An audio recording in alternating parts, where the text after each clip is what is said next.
Prevalent, serious. It's been happening for a long time.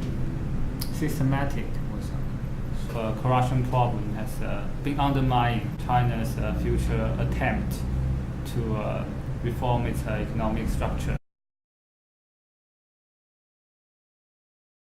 Abuse of power, dishonest politics. If I have to choose two words, it would be exclusiveness and high connections. Yes, I see significant problems in the military sector. To understand the anti-corruption campaign in China, we often question how to uplift the level of citizen awareness. In Chinese society, we do witness new initiatives emerging, whereas their unsuccessful results urge us to reflect on their limitations. Professor Fu Hualing mentions that anti-corruption campaign without active civil engagement will not make a substantial change.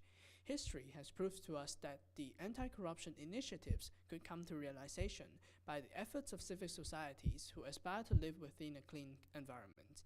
In response to the massive occupation movements on the Tiananmen Square in 1989, the Chinese Communist Party in 1993 began to establish the internal supervision system, the Central Commission for Discipline Inspection, CCDI.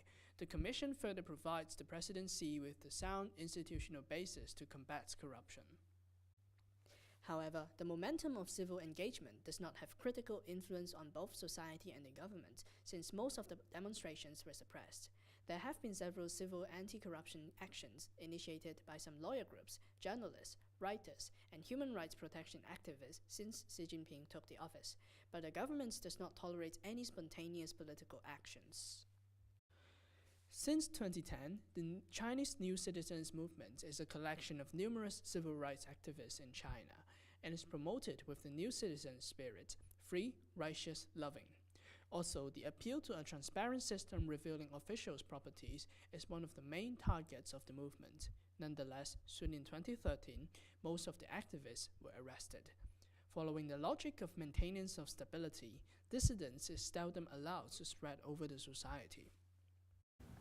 Another civil demonstration started in southern China since 2012, and the core petition also focuses on open access to information of government officials' properties. Southern China was often regarded as the bridgehead of liberals, since the public media such as the Southern Weekly in the Guangdong province would publish liberal critics to the authoritarian regime. However, the South China activism ended with an intervention from the government. It is even reported that the form of suppression has transformed from harassment to criminal accusations. Civil movement faces huge difficulty, but is there any possible approach of civic engagement? The internet is another platform for civic engagement. The CCDI has indeed taken advantage of online openness and high accessibility, establishing a website for people to report corruption cases. Recently, several spontaneous reporting websites also emerged in 2011, borrowing the idea from One India anti-corruption website, I Pay a Bribe. While many small-sized forums were shut down, 4 major websites still got official approval. At the end, the approved one did not continue to grow because the Chinese government debilitated the organizational rules of online activism. The reporting website is managed by journalist Zhu Ruifeng. He personally suffered from huge loss since the local government demolished his hotel business without his consent. That is why he set up a reporting website called Renminjianduwang in 2006. Thanks to the website, dozens of corrupt officials among provinces had been dismissed from the office, and the omitted corruption cases were brought to light as well. Zhu insisted on exposing more scandals to the public, although his website was also shielded or closed temporarily. The website is still making efforts disclosing corruption cases under public scrutiny. Obviously, the tolerance of civic engagement in China is limited, so that a more nuanced approach is expected to deal with the authoritarian regime. The first 2 civil movements have little influence, but the later 2 individual-based reporting websites seem to be likely to survive. We chose Korea as a case study to compare with China because both countries have rampant corruption in similar forms. However, Korean civil societies played a crucial role in Korea's anti-corruption efforts. According to Professor Gong Ting, the society has a role to play in China's anti-corruption efforts. A case study of South Korea can therefore deepen our understanding of how civil societies can help combat corruption in China. Civic groups has contributed to efforts of anti-corruption in Korea. There are two aspects, policy and legal reform, as well as monitoring activities. Regarding policy and legal reform, first, the group has advocated for real-name transaction financial system, which was passed in 1993. Second, they advocated Freedom of Information Act and administrative reforms through publishing a book and petitioning.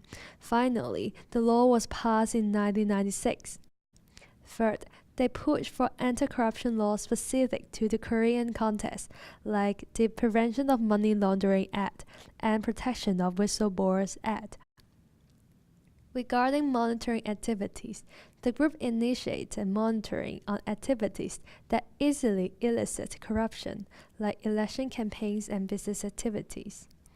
Third, the group conducted annual evaluation of corporations based on its Economic Justice Index.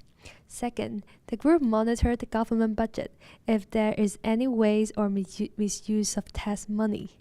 Third, the group released its survey on 16 metropolitan and provincial governments. Fourth, it also released its own corruption perception index.